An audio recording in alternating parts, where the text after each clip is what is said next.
Tua palavra que jamais desamparou aquele que busca a tua face e quer viver para ti, pensar só em ti, romper com as barreiras do mundo aqui, voar com o Pai nas asas da fé e ser revestido de glória e poder. Amo o Senhor,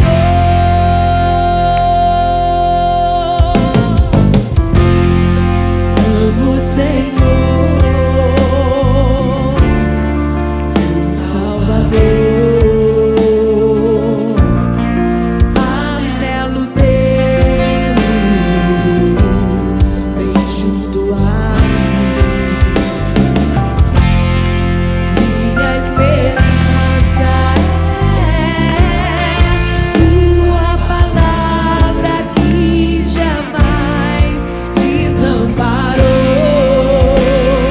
aquele que busca a tua face e quer viver para ti, pensar só em ti, romper com as barreiras do mundo aqui, voar com o Pai nas asas da fé e ser revestido de glória e poder. Viver para ti, pensar só em ti, romper com as barreiras do mundo aqui, voar com o Pai nas asas da fé e ser revestido de glória e poder. Amo o Senhor,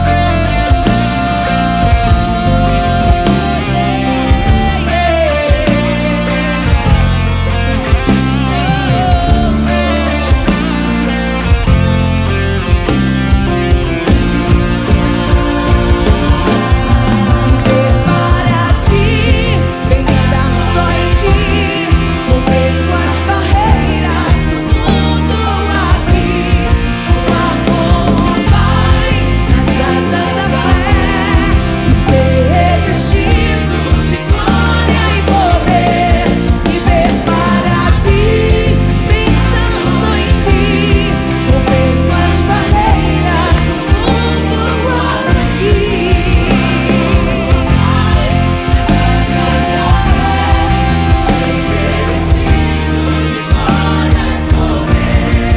Amo o Senhor,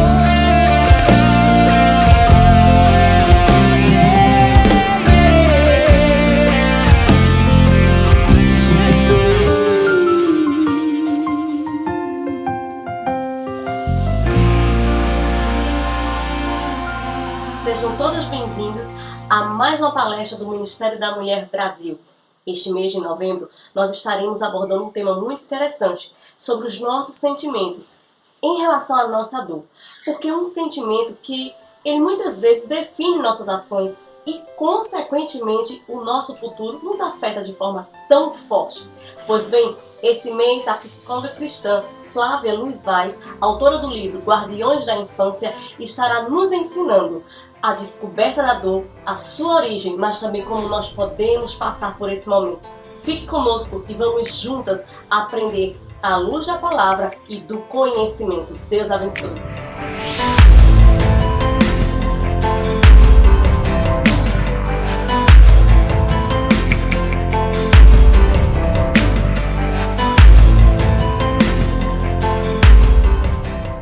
Olá, mulheres da Igreja de Deus no Brasil, muito feliz de poder compartilhar esse encontro com vocês, que está sendo assim preparado com muito carinho para que essa instrução ela possa alcançar o seu coração de maneira pontual, revelando verdades e trazendo um novo entendimento para essa área a qual somos desafiadas cotidianamente. Eu sei que você, como eu, mulher, nasceu com um conjunto de hormônios, de redes neurais diferenciadas, e por essa razão temos uma tendência, em sua maioria, não é uma regra para todos, mas em sua maioria, as mulheres elas têm um desafio maior no enfrentamento da dor, não porque sejam frágeis, não, mas porque sentimos muito, percebemos muito, estamos antenadas ao cumprir o nosso papel como auxiliadoras do nosso marido,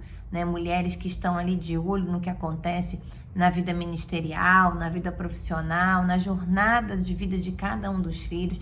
Então somos cotidianamente acionadas em nossas emoções a lidar com a dor. E nesse encontro de hoje eu quero te ensinar, eu quero compartilhar. Teremos um longo tempo pela frente compartilhando sobre essa pauta que eu entendo ser uma das pautas de urgência do coração de Deus para esse tempo, porque precisamos aprender a lidar com a dor, né? Vivemos um tempo desafiador, tivemos 2 anos com muitas perdas, com muitas alterações, com muitas mudanças, e quando falamos de dor, não estamos falando só de morte, de doença, né, de traição, de decepção, mas estamos falando de mudanças também, porque as mudanças elas fazem isso em nós, elas exigem de nós mais energia para que possamos nos adaptar, compreender, entender e saber o que fazer. Então hoje eu quero, nesse encontro, falar com vocês sobre o tema da descoberta da dor, né? E a função do aparecimento aí das emoções desagradáveis. Eu quero que você caminhe comigo, eu vou te explicar algumas coisas, eu vou citar e ler alguns textos, mas eu preciso que você caminhe comigo nessa jornada, ok? Então eu quero te contar, para começar, uma história, né? Eu trabalhei por quase 2 décadas como psicóloga clínica, hoje não trabalho mais, e eu ouvi muitas histórias, eu acompanhei muitas vidas, famílias, né? Trabalhei por um período com crianças, depois trabalhei exclusivamente com adolescentes, jovens e adultos, e ouvi muitas histórias. Um dos grandes desafios das pessoas é exatamente saber o que fazer quando sofrem. Saber o que fazer diante de um momento de dor. Às vezes esses momentos são momentos mais pontuais, agudos, né? Assim, que passam mais rápido, mas que são muito intensos. Outras vezes momentos de sofrimento que são mais crônicos, que vão ao longo da nossa vida, quando você tem, por exemplo, que enfrentar uma doença crônica. Apesar de termos a nossa convicção no Senhor, a nossa humanidade precisa administrar, precisa passar.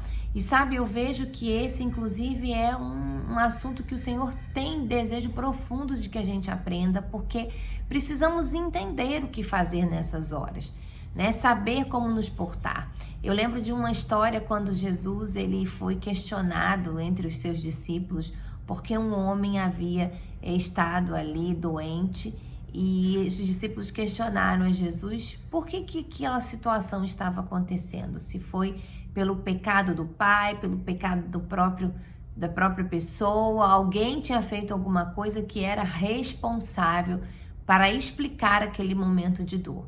E Jesus disse, a resposta de Jesus foi que para a glória de Deus que esta aflição, esse adoecimento chegou até essa casa, para que o poder de Jesus se manifestasse ali. E a minha oração nessa aula, nesse encontro, é que seja assim para você também, que as aflições da sua vida, elas existam para que a glória de Deus seja provada aí, ela seja realmente ministrada, ela seja autuada dentro desse ambiente, dentro dessa vida, dessa história. Porque infelizmente muitas vezes a gente lida com o sofrimento em busca de culpados, querendo saber quem são os culpados, quem são as pessoas que erraram, que falharam, né? Onde está o erro? E inclusive essa é uma investigação que o seu cérebro vai fazer pontualmente, em especial se você foi mulher conduzida num contexto de criação onde sempre buscaram culpados. Tudo tinha que ter uma explicação. Infelizmente, a vida na Terra, ela é uma condição, e a gente vai falar um pouquinho sobre isso nesse encontro de hoje, onde o sofrimento ele vai aparecer, mesmo quando você aparentemente não fez nada por conta do pecado original, por conta da entrada da dor na história da humanidade. Os momentos de sofrimento, eles vão acontecer. Independente, às vezes sim, fizemos coisas possíveis de enxergar, outras vezes não foi possível enxergar, mas mesmo assim existe um DNA que veio com Adão e que a gente hoje carrega isso, e hoje eu quero que você consiga ir comigo mais profundo, então, na sua maneira de entender, de perceber, de lidar com o sofrimento, porque isso vai fazer total diferença. E eu quero que você já agora assuma comigo um compromisso de partilhar esse conhecimento com outras pessoas. Compartilhar com as pessoas da sua família, ensinar seus filhos sobre isso. Se quiser, eu deixo aí toda a liberdade para você criar um próprio conteúdo e multiplicar essa informação, fazer o seu PowerPoint, dar uma aula, compartilhar num grupo de amigos, porque essa é a missão que eu tenho com essa informação, em que em breve, se Deus permitir, no próximo ano estará saindo dentro de um livro para que isso possa avançar. Mas bom, eu quero te contar uma história, eu falei sobre isso e essa história é uma história que foi do tempo que eu era psicóloga clínica.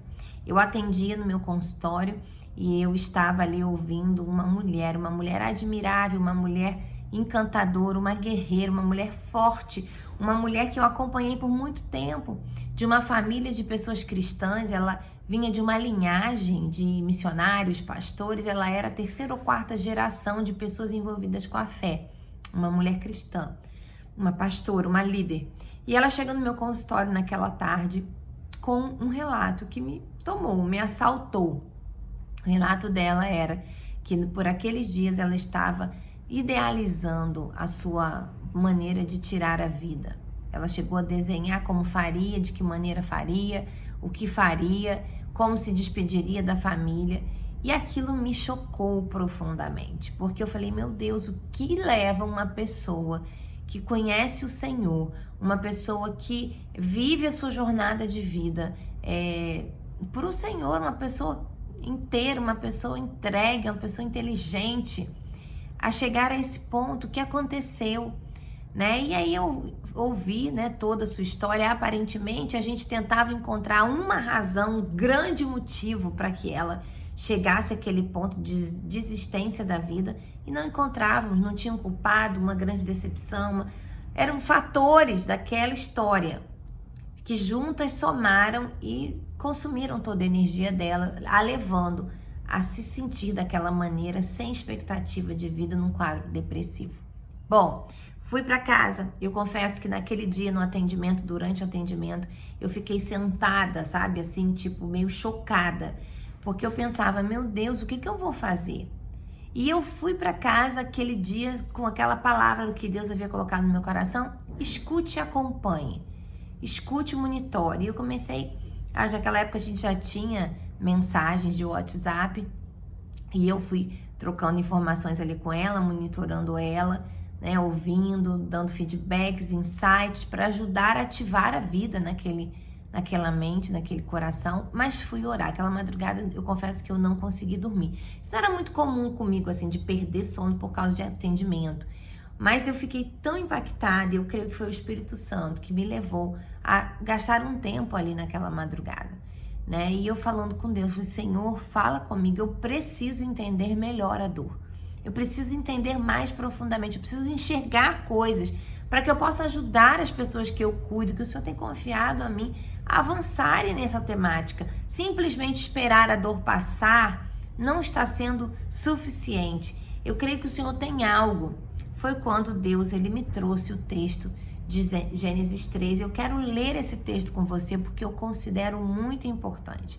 O contexto aqui em Gênesis 3, quando há o relato da queda do homem, ele sucede um tempo onde está descrito ali no capítulo 2 de Gênesis, em que Deus havia criado o homem e a mulher e colocado eles para viverem no jardim. É como se Adão e Eva eles fossem marcados, eu creio dessa maneira, por uma experiência emocional de profunda alegria e amor. As áreas emocionais de completude, de plenitude, de preenchimento foram marcadas, gravadas ali no interior do homem e da mulher. Eles tinham uma vida de produtividade, eles tinham uma vida de relacionamento, eles trabalhavam e eles se relacionavam diariamente com o Criador. Havia algo incrível, uma atmosfera incrível ali. E o que acontece ali? Eles foram preenchidos e impactados por uma experiência profunda de alegria e de vida. Mas Deus dá uma direção e eu quero ler com vocês aqui o texto do capítulo 3 para que você me acompanhe e você entenda aquilo que Deus me falou ao coração naquela madrugada. Diz assim, o capítulo 3, no versículo 1. Ora, a serpente era o mais astuto de todos os animais selvagens que o Senhor tinha feito. Essa é a tradução NVI, Nova Versão Internacional, tá? E ela perguntou à mulher: foi isto mesmo que Deus disse? Não comam de nenhum fruto das árvores do jardim? Respondeu a mulher à serpente: podemos comer do fruto das árvores do jardim, mas Deus disse: não comam do fruto da árvore que está no meio do jardim. Não toquem nela, do contrário vocês morrerão. Disse a serpente à mulher: certamente não morrerão. Deus sabe que no dia em que dele comerem, seus olhos se abrirão, e vocês, como Deus, serão conhecedores do bem e do mal. Se você está lendo esse texto aí na sua Bíblia, ou está com um caderno para anotações, já fica aqui a minha sugestão para que você faça isso, né, durante ao assistir essa aula, esse encontro. Anote isso aí, o versículo 4, e grife isso: os seus olhos se abrirão e vocês, como Deus, serão conhecedores do bem e do mal. Quando, versículo 6, a mulher viu que a árvore parecia agradável ao paladar, era atraente aos olhos e, além disso, desejável para dela se obter conhecimento, tomou do seu fruto, comeu e deu ao seu marido, que comeu também. Versículo 7, grava isso aí: os olhos dos dois se abriram e perceberam que estavam nus. Então juntaram folhas de figueira para cobrir-se. E ouvindo, versículo 8, o homem e a mulher os passos do Senhor Deus, que andava pelo jardim quando soprava a brisa do dia, esconderam-se da presença do Senhor Deus entre as árvores do jardim. Mas o Senhor Deus chamou o homem perguntando: onde está você? E ele respondeu: ouvi teus passos no jardim e fiquei com medo, porque estava nu, por isso me escondi. E Deus perguntou: quem lhe disse que você estava nu? Você comeu do fruto da árvore da qual lhe proibi comer? Disse o homem: foi a mulher que me deste por companheira, que me deu do fruto dessa árvore e eu comi. Bom, aqui então acontece um desfecho, eu não quero entrar nisso, que Deus dá de sentença para a mulher, para o homem, para a serpente. E o final do capítulo, né, Deus ele tira o homem do jardim. E aí eu vou ler aqui com você o versículo 22. Então disse o Senhor Deus: agora o homem se tornou como um de nós, conhecedor do bem e do mal. Não se deve, pois, permitir que ele tome também do fruto da árvore da vida e o coma, e viva para sempre nessa condição. Por isso o Senhor Deus o mandou embora do jardim do Éden, para cultivar o solo do qual fora tirado. Depois de expulsar o homem, colocou a leste do jardim do Éden querubins e uma espada flamejante que se movia, guardando o caminho para a árvore da vida. Pare agora aqui comigo, tem muita coisa aqui, muita coisa preciosa, e eu quero ministrar ao seu coração essas riquezas do texto que acabamos de ler da palavra de Deus. Acontece um cenário aqui, eu quero desenhar esse cenário para você. Deus ele havia criado o homem numa nova dimensão, uma dimensão chamada Terra. Fez o homem da composição dessa dimensão, com todas as substâncias que haviam nessa dimensão, criou o ser humano para habitar na Terra. E o que acontece nesse lugar, nessa condição? Acontece aqui que esse homem, ele estava vivendo protegido de um conhecimento que era o conhecimento do mal. Deus, que já sabia, né? Conhecerão, agora eles se tornaram como um de nós. Deus está conversando ali provavelmente com Jesus, falando ali com os anjos, né? Com o Espírito Santo, aquela relação da Trindade, e ele estava ali declarando, né, que o homem que havia sido criado para não conhecer o mal, ele passa a conhecer o mal quando ele toca na árvore do conhecimento do bem e do mal. Bom, Flávia, onde você quer chegar? Por que existia uma proteção sobre esse tipo de experiência? Porque Deus ele havia protegido a nova criação, a criação humana, do acesso ao pecado. O pecado da estultícia, da inveja, do orgulho, do desejo de ser maior, a corrupção da humanidade, que já existia, porque o querubim Lúcifer, criado por Deus, já havia experimentado isso em seu coração, aquilo que o fez se rebelar contra Deus, juntar um exército com ele e debandar do céu, né? Essa dimensão do mal, ela já havia corrompido, ela já existia numa parte da criação de Deus, que era a criação celestial dos anjos, né? Ali, ó, aquela atmosfera que era diferente da terrena.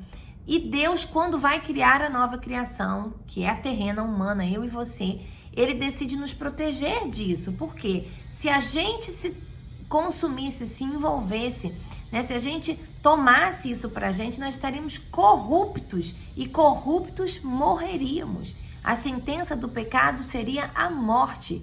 Então, para nos proteger disso, o que Deus faz? Ele coloca o mal que já existia, porque Deus, ele não anda na mentira, Deus, ele é a própria verdade, amém?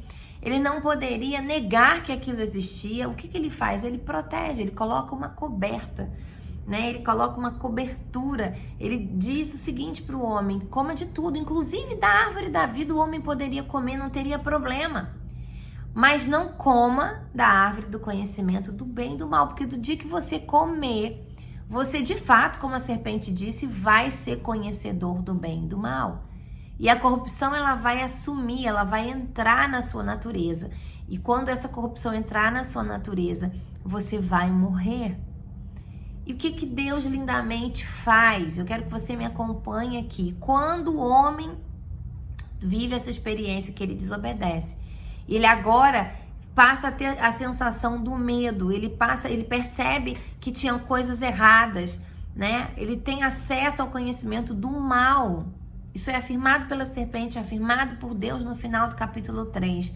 Deus, para proteger o homem, tira o homem do jardim, para que a árvore da vida, o acesso à eternidade fosse garantido até que Jesus fizesse o caminho que precisava fazer, que era vencer a serpente, que era vencer o mal através da morte que na cruz ele outorgou em nosso favor, para nos abrir de novo o caminho à vida eterna, a vida em plenitude, a vida no nosso espírito, para que a gente pudesse ser limpo de uma vez por todas desse mal, desse pecado que foi colocado ali em nós quando desobedecemos com Adão e Eva no jardim. Bom, Flávia, do que você está falando? Deus não criou você, mulher, para ter conhecimento do mal. Ele não te criou para ser corrupta.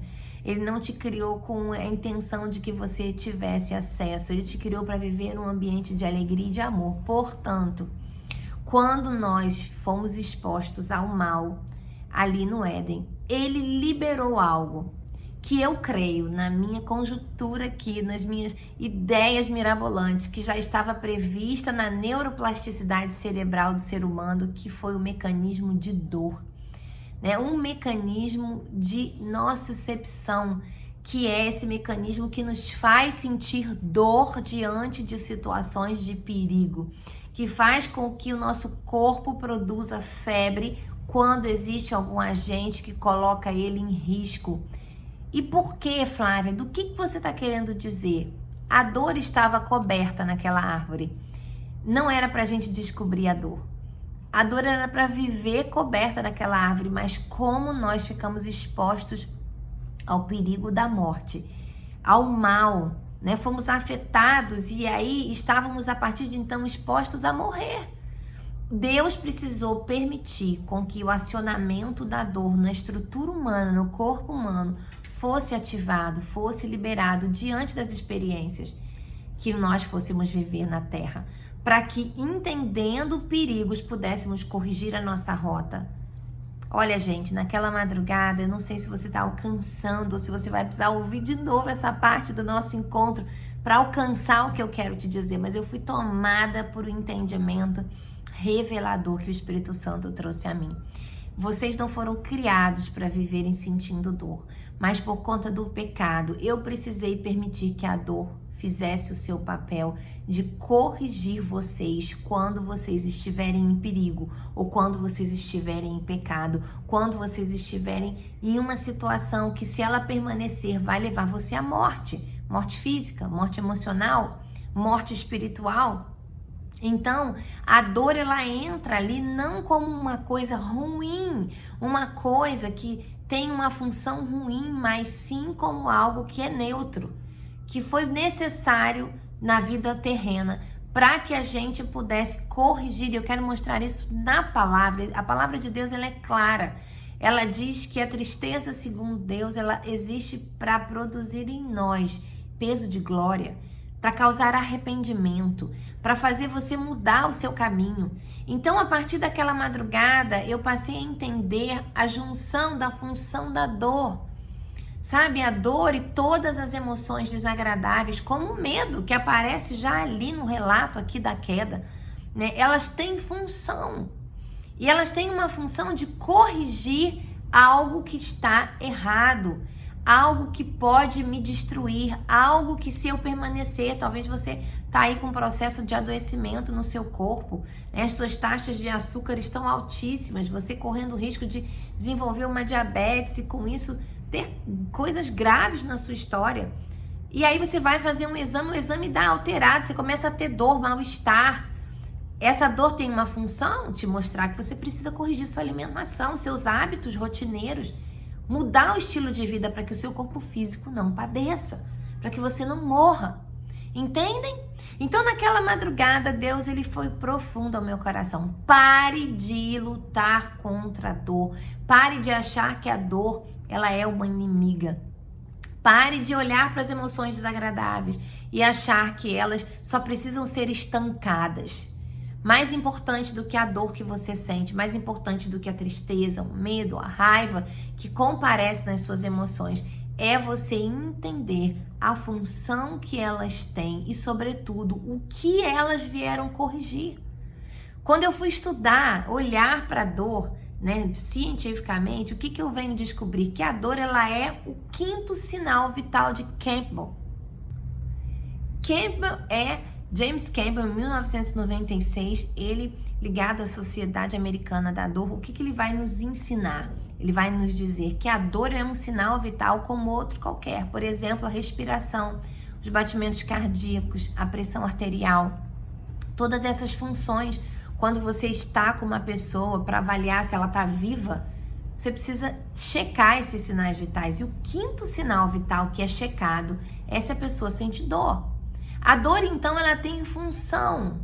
A dor, que antes era algo que eu só queria me livrar, ela passa a ser um sinalizador, ela está no meio do caminho. Ela tem que me mostrar alguma coisa fundamental que eu preciso corrigir.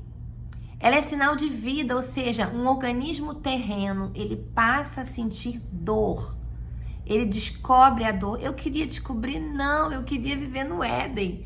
Eu queria viver num estado de não corrupção da minha natureza, de não exposição à morte. Hoje nós não temos mais, através de Jesus, o receio da morte eterna, porque nós já garantimos a nossa vida eterna com Jesus, mas o nosso corpo físico, a nossa vida emocional ainda está aí em xeque, né? E muitas vezes nós vamos sentir dores que vão nos mostrar, nos sinalizar que precisamos corrigir algo. É um sinal de vida. Então a primeira coisa nesse meu compartilhamento com você, mulher, hoje, é que você compreenda que a dor, ela tem uma função. Ela tem uma função e ela foi liberada não para sua destruição, mas para sua proteção. Ali no jardim ainda, para proteger, a dor ela foi ativada no seu sistema, e ela é um sistema, né, de inervação desde a nossa pele, que comunica com o nosso cérebro, que libera substâncias com função. Qual que é essa função? A função de te mostrar que tem alguma coisa errada, que tem algo que não está saudável, que tem algo que precisa ser corrigido, que existe um risco que você está correndo, seja emocional, relacionamento, seja espiritual com alguma prática pecaminosa, seja física com alguma exposição do seu corpo físico, e que sim, esse risco, essa causa precisa ser mudada. Então a dor ela está ali no meio do caminho, ela está ali para te revelar o que precisa ser transformado. Ela não é sua inimiga, ela tem função. Flávia, mas então eu quero ficar sentindo dor? Não, claro que não. Tanto que Jesus ele veio para pagar o preço por isso. Isaías 55, 53 fala sobre isso. O texto nos versículos 4 e 5 de Isaías 53, ele afirma que Jesus ele fez esse trabalho, ele levou as nossas dores, o castigo que nos traz a paz estava sobre ele, por suas pisaduras nós fomos sarados. Fala disso, que o trabalho que Jesus fez existe para a conversão das nossas dores. Eu costumo chamar do princípio da cruz, quando a nossa dor ela existe para trazer glória a Deus. Ela não tem um fim de morte, mas ela tem um fim de ressurreição, um fim de transformação, um fim de correção. Mas eu quero te ensinar aqui nesse nosso encontro, de maneira prática, como então a partir de hoje você vai lidar com as dores que acontecerem no seu caminho. Ao invés de se desesperar, ao invés de negar, você precisa aprender a olhar, sobretudo para as emoções desagradáveis, muito comparecedoras em quadros de ansiedade, em quadros deprimidos, depressivos. Você precisa aprender a olhar para elas e saber o que fazer. Não mais, nunca mais, você simplesmente vai ignorar, ou simplesmente se debater, ou só falar, Senhor, arranca de mim esse cálice. Claro, a gente pede, mas a gente precisa entender o que fazer, a gente precisa usar a nossa inteligência em Cristo, compreendendo que uma vez que a dor foi descoberta, ou seja, a coberta que existia sobre ela, a proteção sobre ela, no Éden foi tirada, porque fomos expostos ao mal, então ela foi necessária aparecer. Nós precisamos então tratar, conduzir quando ela aparece. Então o que eu quero te ensinar nesse nosso encontro é um pouquinho sobre a função dessas emoções desagradáveis. Toda emoção ela tem função. Ela não é boa nem má. Então a gente por muito tempo falou sobre medo, tristeza, raiva como emoções mais negativas. E a nomenclatura ela está completamente transformada em relação a isso, entendendo que as emoções, elas têm função, elas têm objetivo, elas têm porquê, elas têm razão, elas têm um quê de existir, sabe? E eu quero te ensinar hoje, quero te ensinar um pouquinho disso, Qual que é a razão da emoção desagradável? Corrigir alguma coisa, um sinal de vida de que algo não está como deveria estar. Então eu quero olhar para algumas delas aqui. O primeiro que apareceu ali para o homem, o medo. Primeira expressão emocional depois que o homem estava exposto à morte, que ele descobre a dor, que ele está exposto ao mal, que a corrupção entra na vida dele. A primeira expressão que ele vai viver é o medo. O medo é uma emoção desagradável, porque ela não é agradável de sentir, e essa é a nomenclatura que a gente usa nos dias de hoje, agradável e desagradável, porque todas são úteis, todas têm função, todas são importantes, a alegria e o medo, a tristeza e o amor, todas são. Então, o que eu quero te falar aqui hoje é isso. Qual é a função principal do medo? Se você já assistiu aquele filme Divertidamente, da Pixar, você ouviu essa história, que ele estava ali tentando proteger a menininha dos perigos. Olha, você imagina a expressão de Adão e Eva. Eles viviam num completo e absoluto projeto de proteção. No ápice da alegria, no ápice do amor, numa vida incrível, e de repente eles se veem expostos à possibilidade de morrer. Eles começam a conhecer o mal aparece ali para eles, E aí essa sensação ela aparece de maneira nítida, clara para Adão e Eva. Entenda esse contexto, entenda esse momento na história da humanidade que comparece ali naquele cenário. E o que o medo vem fazer? O medo vem literalmente com uma função muito clara, muito específica, realizar um trabalho. O medo aparece com uma função muito específica de realizar um trabalho na vida do homem e da mulher. Revelar para eles que algo estava errado e eles corriam um grande perigo, um perigo de morte. A sensação, eu imagino, de um quadro anterior que era de profunda e plena alegria, profundo e pleno amor, produtividade, relacionamento com seu Criador. De repente, eles começam a perceber, a sentir o peso do mal, da possibilidade de se sentirem pessoas errantes, pessoas que estavam fazendo algo errado e que poderiam ali corruptamente fazer coisas erradas a partir daquele momento. Então, o medo vem para dar um toque, um importante toque ao homem. Fique atento, se proteja. E o que eles fazem? Eles pegam folhas para proteger a nudez deles. Gente, é algo muito profundo isso aqui.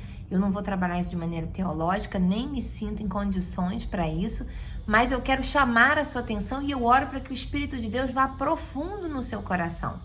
Aquele medo, ele foi necessário para que o homem e a mulher pudessem se dar conta da exposição a qual eles estavam a partir daquele momento. E até os dias de hoje, embora o medo não tenha poder de nos destruir, Romanos 8 diz isso, né? A nossa âncora da alma, carta de Paulo à igreja de Roma, no capítulo 8, que nada vai nos separar do amor de Deus, nem o medo, nem as angústias, nem tribulações, nada, nenhuma dor pode nos separar do amor de Deus que está em Cristo Jesus. Não há possibilidade, mas ainda assim, o medo continua tendo sua função de nos alertar do perigo, de nos sinalizar que tem alguma coisa errada, né? De produzir em nós um receio diante de situações que a gente pode se dar mal, morrer, literalmente, fisicamente. Eu gosto muito de dar esse exemplo. Se você não tiver um mínimo de receio, você chega na beira de um prédio de 20 andares e fica ali correndo risco, né? Ou você coloca sua mão no fogo e queima sua mão.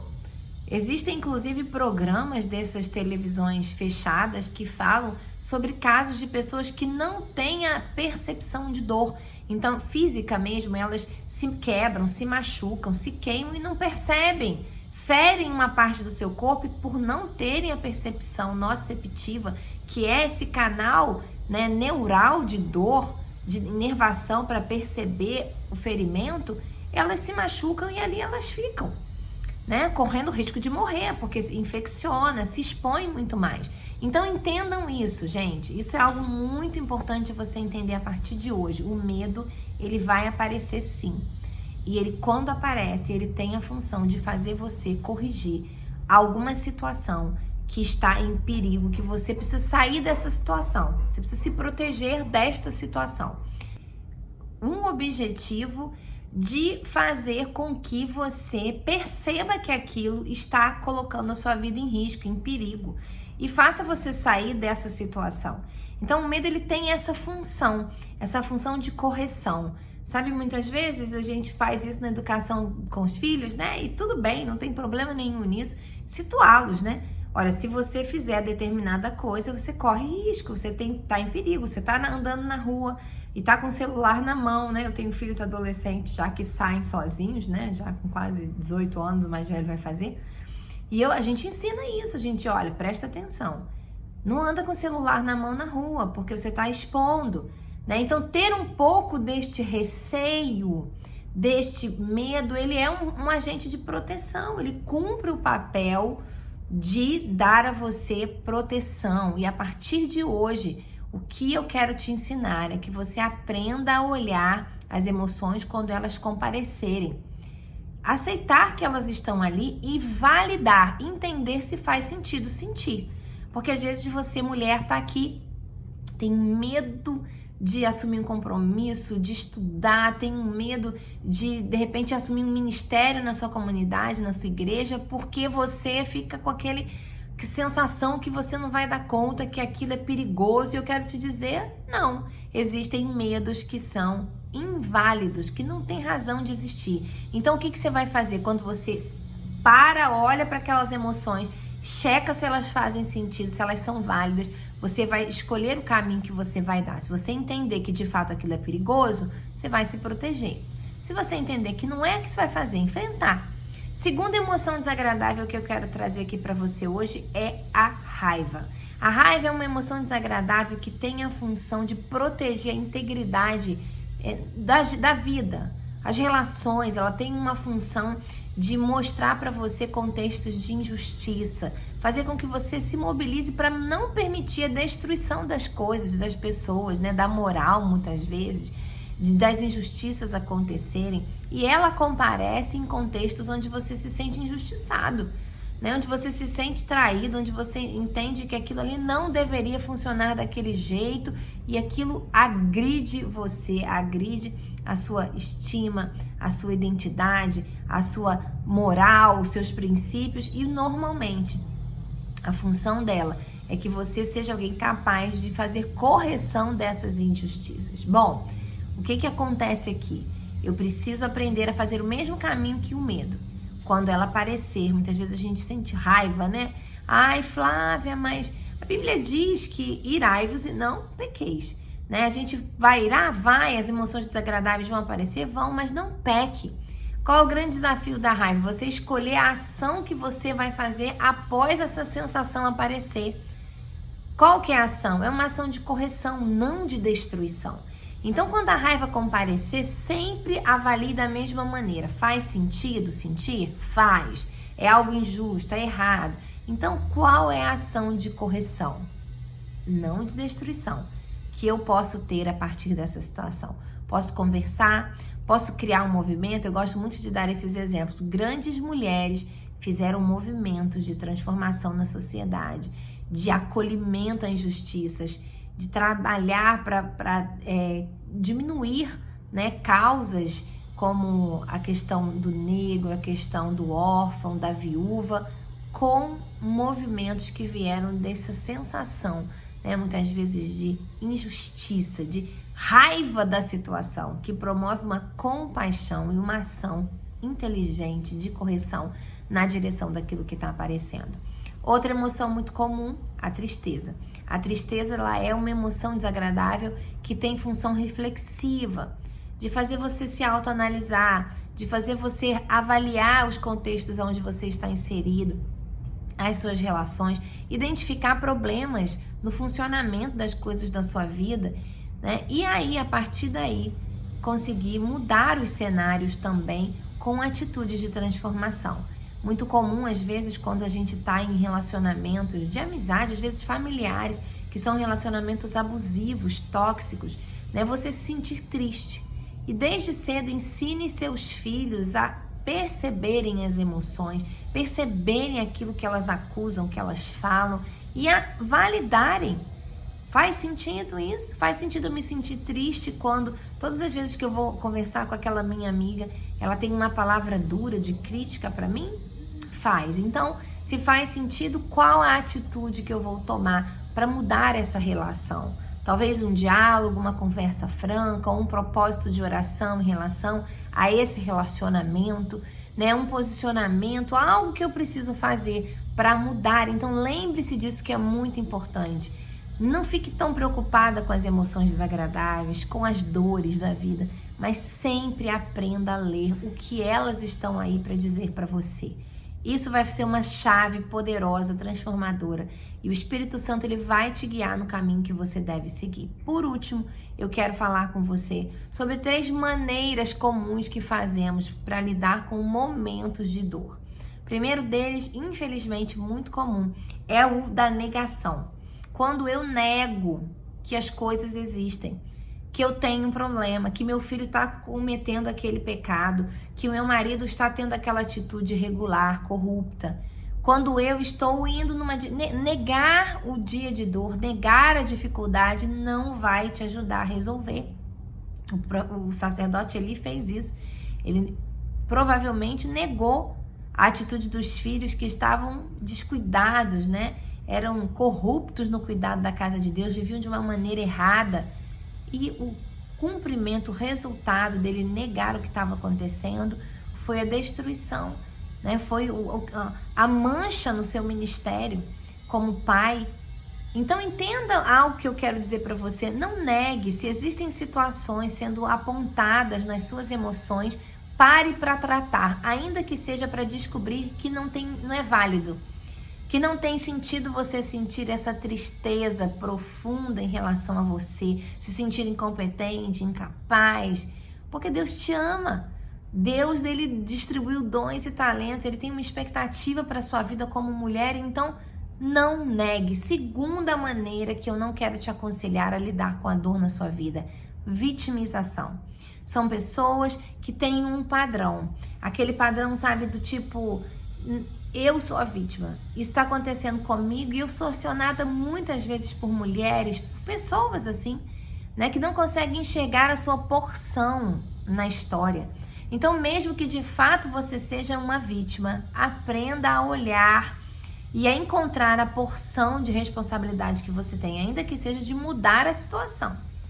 Sabe, vítimas, elas estão numa condição muito difícil, porque elas não têm possibilidade de transformação. Elas estão reféns, braços atados, bocas fechadas, elas não conseguem fazer nada, elas estão nas mãos de alguém. Que você não seja essa mulher mais a partir de hoje. Que você se posicione, que você saia do lugar de vítima de todas as histórias de dor da sua vida e que você chame para você a responsabilidade do quê? Do terceiro comportamento, do terceiro padrão, que é o que eu quero estimular você a fazer hoje, do enfrentamento. Jesus disse em João 16:33 que no mundo nós teríamos aflições. Ele nos avisou que tivéssemos bom ânimo, porque ele havia vencido. Ele já havia feito o resultado final de qualquer luta, de qualquer emoção desagradável da nossa história. Ele já tinha dado o caminho para cada uma dessas coisas. Mas ele nos avisou que seria assim, mas que tivéssemos bom ânimo. Então, em frente. Em frente. Lembre-se do que Jesus fez e olhe com enfrentamento para esses momentos da sua vida, buscando entender se faz sentido, se é válido e, sobretudo, escolha a atitude. Eu falo isso muito com os meus filhos. Entendeu? Tá doendo? Entendeu por que tá doendo? Entendeu o que tá acontecendo? Agora, qual é a atitude que você vai ter para transformar essa situação, que é o risco, que é o problema? Porque o problema não é a dor, não é a tristeza, não é o medo, não é um momento de aflição, mas é aquilo que causou, que está causando isso em você, seja que o outro faz, seja que você faz. Então, foco na solução, é a expressão que eu uso. Qual é a solução que você vai usar para lidar com esse momento de dor que você está passando? E aí, eu creio que o Espírito Santo, Flávia, eu não sei o que fazer, comece orando. Deus, ele vai conduzir você. Porque Romanos 5, esse é um texto que eu quero terminar lendo com você. É algo que está lá escrito por Paulo para nós, né? Dito por Paulo, a igreja de Roma também. É um texto incrível, onde ele apresenta qual é o desfecho prometido, final, para todos os momentos de aflição da nossa história. Se você tem aí a sua Bíblia, tá com ela, né? Eu queria que você marcasse aí, a partir do versículo 1, que diz assim: paz e alegria. Tendo sido, pois, justificados pela fé, temos paz com Deus. Por nosso Senhor Jesus Cristo, por meio de quem obtivemos acesso pela fé a esta graça na qual agora estamos firmes e nos gloriamos na esperança da glória de Deus. Não só isso, mas também nos gloriamos nas tribulações, porque sabemos que a tribulação, ela tem um poder, produzir perseverança. A perseverança, um caráter aprovado. E o caráter aprovado é esperança. E a esperança não nos decepciona, porque Deus derramou o seu amor em nossos corações por meio do Espírito Santo que Ele nos concedeu. Que a partir de hoje, todo o caminho de tribulação na sua vida possa dar esses passos.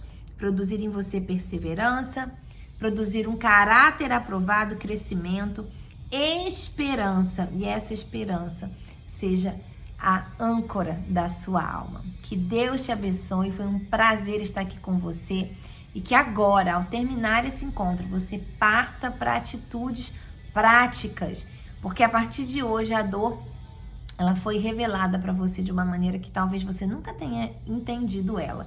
Ela não é a sua inimiga, ela é parte da vida na Terra depois que ela foi descoberta e que fomos expostos à realidade de corrupção. Mas Jesus, ele já deu a sentença para ela. Ela não nos mata, não nos destrói.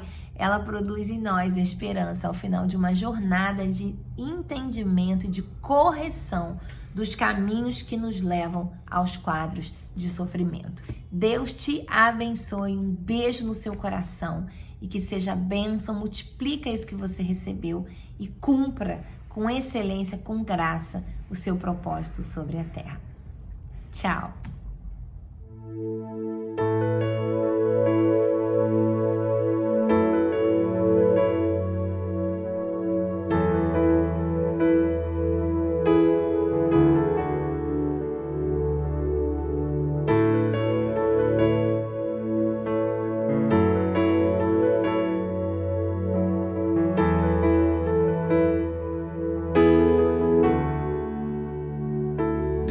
Desde o ventre da minha mãe me escolhestes, teu amor me ergueu pra ser filho, segundo o teu coração,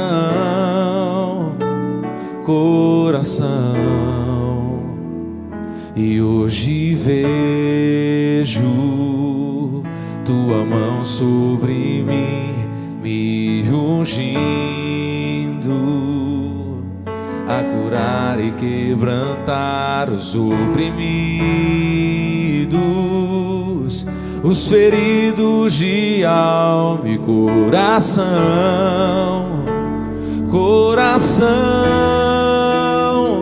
Me escolheu, te escolhi, me conheceu, te conheci. Já não sou mais quem era, hoje vivo pelo teu amor, teu favor. Hoje sei, vou cantar, agora sim vou adorar aquele que me amou primeiro. Foi ele quem me deu razões pra cantar, me alegrar. Sou teu filho, sou teu filho.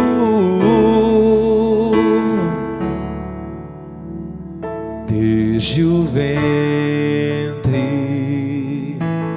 da minha mãe me escolhestes, teu amor me ergueu pra ser filho, segundo o teu coração.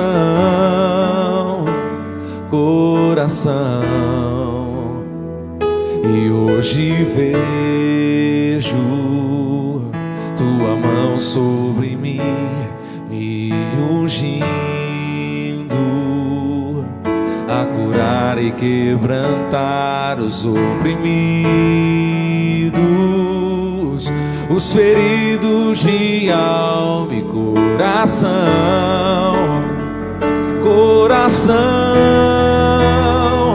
Me escolheu, te escolhi, me conheceu, te conheci. Eu já não sou mais quem era, hoje vivo pelo teu amor, teu favor. E hoje sei, vou cantar, agora sim vou adorar aquele que me amou primeiro. Foi ele quem me deu razões pra cantar, me alegrar. Sou teu filho, sou teu filho, Senhor. Eu sou teu filho, comprado com teu sangue naquela cruz. Sou teu filho, me escolheu, te escolhi, me conheceu, te conheci.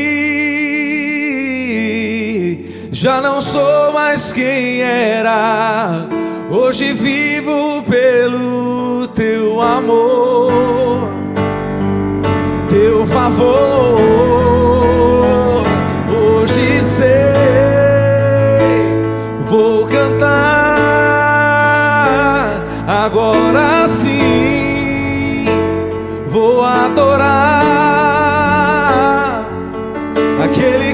amou primeiro, foi Ele quem me deu razões pra cantar, me alegrar. Sou teu filho.